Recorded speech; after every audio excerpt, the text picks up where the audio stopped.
श्रीमान विश्वराज सिंह जी मेवाड़।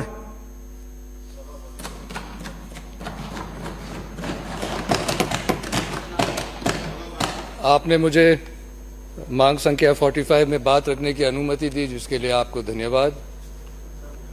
वन और पर्यावरण, इन दो विषय पे इन सालों में इतनी चर्चा हो रही है कि मान लो वे कोई नया खोज हो। पर्यावरण की जो महत्वपूर्णता है हमने सदियों से माना है, लेकिन इन सालों में जो पर्यावरण को जकड़ के रखने की कोशिश कर रहे हैं जो वैज्ञानिक है, उन्होंने भी पर्यावरण की महत्वपूर्णता मानी है। फिर भी स्थिति तो यह है, खास तौर से बड़े शहरों में, कि कोई एक पेड़ भी लगाए तो चर्चे का विषय हो जाता है। वन विभाग के अनुसार 1960-61 में राजस्थान का वन क्षेत्र 39,420 स्क्वायर किलोमीटर था, जो 2019-20 में 32,845.3 स्क्वायर किलोमीटर्स पे आ गिरा। यह अपने आप में वन विभाग की कार्यशैली बताता है, लेकिन वन क्षेत्र घटना सिर्फ वन विभाग की जिम्मेदारी नहीं है। अलग भी काम होते हैं जिसके कारण वन क्षेत्र कम होता है, जो दूसरे विभागों की जिम्मेदारी है। एक मशहूर पर्यावरणविद जॉन म्योर ने ये खूब कहा है, वे भगवान ने पेड़ों को संभाला है, अकाल, बीमारी, हिमस्खलन, हजार आंधियों और बाढ़ों से बचाया है, मगर मूर्खों से न बचा पाए। यह एक कटु शब्द है, कटु वाक्य है, लेकिन ये सच है, क्योंकि पर्यावरण के जो नुकसान पहुंचाते हैं वे आमतौर से या तो घमंड से करते हैं, अहंकार से करते हैं, या खुद के स्वार्थ के लिए करते हैं। और पर्यावरण ऐसी चीज़ है जो सबके लिए है, पर्यावरण का असर सब पे पड़ता है। तो अगर कोई पर्यावरण को अपना मान के पर्यावरण को नुकसान पहुंचाए तो उनके लिए हम और क्या करेंगे। यह एक इत्तेफाक है कि 1960-61 से 2019-20 तक सरकार ज़्यादातर विपक्ष दल की ही रही है।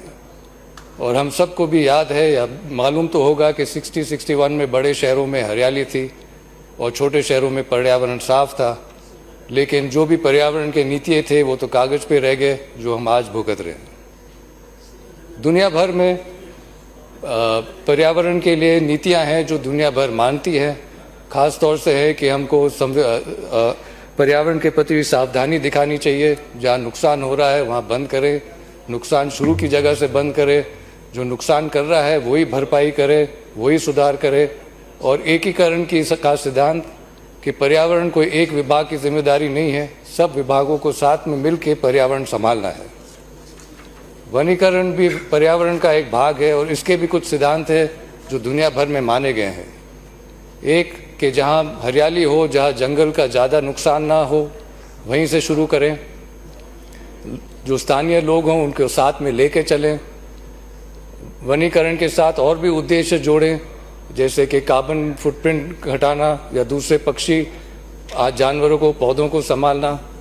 आप जिस जगह पे शुरू करते हैं वहाँ पे ध्यान रखें, अगर जंगलों के बीच में करेंगे तो बेहतर होगा, जंगल जुड़ पाएंगे। आप जो पेड़ लगा रहे हैं प्रकृति के अनुसार लगाएं, वहीं के पेड़ लगाएं, बाहर से पेड़ न लाएं। अगर आपको अलग अलग पेड़ चाहिए तो भी वहीं के पेड़ लगाएं। जिन पेड़ों पे ज़्यादा ध्यान रखना पड़े वैसे पेड़ न लगाएं। आप ध्यान रखें कि जो बीज है, जो पौधे हैं वो कमज़ोर ना हो। पहले छोटी जगह में शुरू करें, सफलता हो तो बड़ी जगह पे जाएं। और अंत में जो वनीकरण के साथ दूसरे लाभ भी जोड़े, जैसे जो वन से जो उत्पन्न होते हैं या जो कार्बन क्रेडिट है।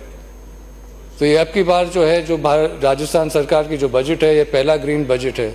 और ग्रीन बजट का एक उद्देश्य तो है कि पर्यावरण को संभालना। जो लोग जो पर्यावरण के प्रति काम करते हैं उनके लिए भी लाभदायक योजनाएँ हैं। और अगर हम ये सब सिद्धांत ध्यान में रखते हुए काम करें तो सफलता क्यों न प्राप्त हो।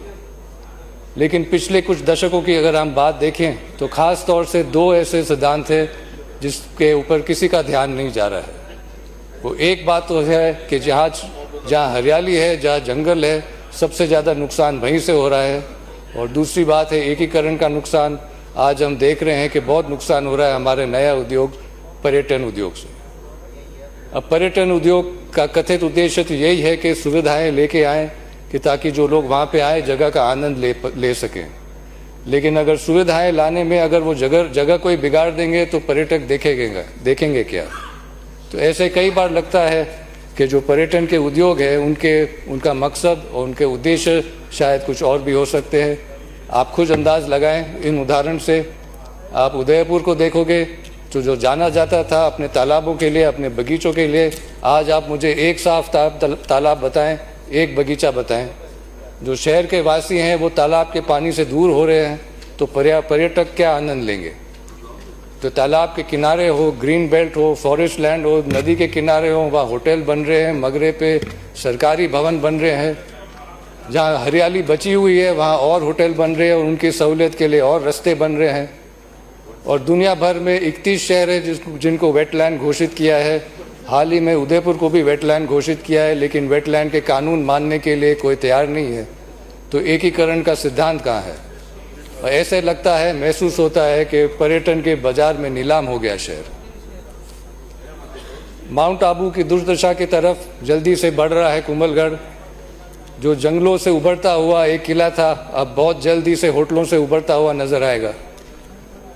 हल्दी घाटी जो एक रण क्षेत्र है, वहाँ अगर आप कोई इमारत बनाएंगे कि नजर आएगी तो वहाँ पर वातावरण खराब हो जाएगा। और जो हजारों ने वहाँ बलिदान दिया है उनका निरादर। नाथद्वारा का आप देखेंगे तो आप हर पहाड़, हर मगरे पे रास्ते बन रहे हैं, इमारत बन रहे हैं। हम स्कूल में तो पेड़ लगाते हैं, बच्चों को सिखाते हैं, लेकिन उनको अपनी नज़र ऊपर घुमानी है और वो देखेंगे मगरों का जो कत्ल हो रहा है। तो इन सब चीज़ों की तो जांच तो चाहिए, और अगर आवश्यकता हो तो नीतियों को भी बदलना ही है।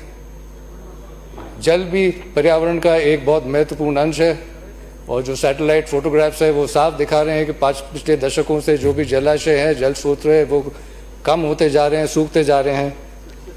International journal of water resources and arid environments के 2013 के पब्लिकेशन में दक्षिण राजस्थान के लिए यह कहा गया है कि the environmental status has change alarmingly during the last 6 decades with ruthless destruction of forest cover over the hills, followed with increase in soil erosion, sediment transportation, siltation, drying up of lakes, dams and surface water sources, lowering of the water table from 5 to 10 meters to 50 to 100 meters. ये तो एक गंभीर समस्या है, और अभी ही मौका है और जल्दी से हमको जो जल स्तर है उसको ऊंचा उठाना है। भले जो जलाशय जो सूख गए उनको वापस भराव निकाल के, या जो पानी के जो प्राकृतिक व्यवस्था है उसमें छेड़छाड़ नहीं करके। तो यह तो एक गंभीर ही समस्या है।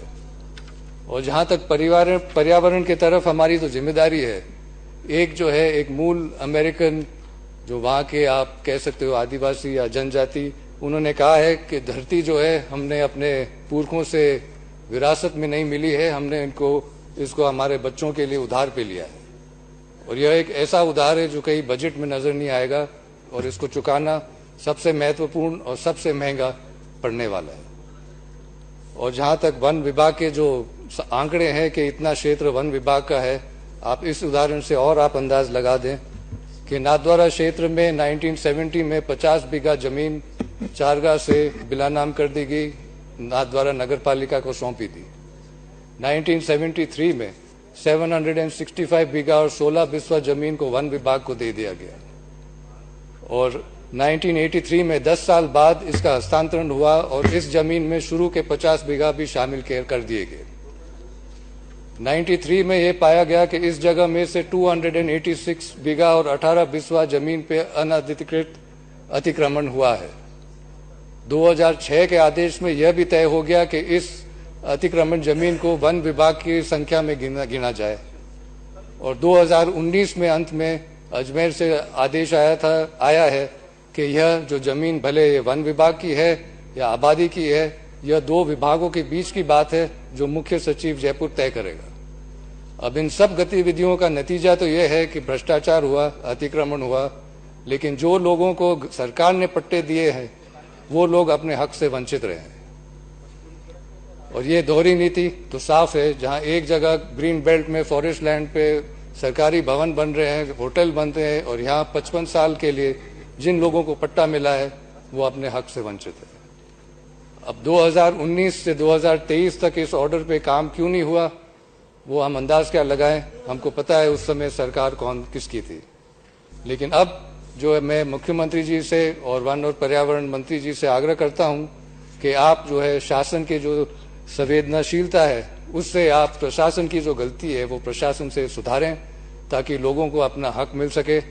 1970 से 2025 ये कोई कम समय नहीं है।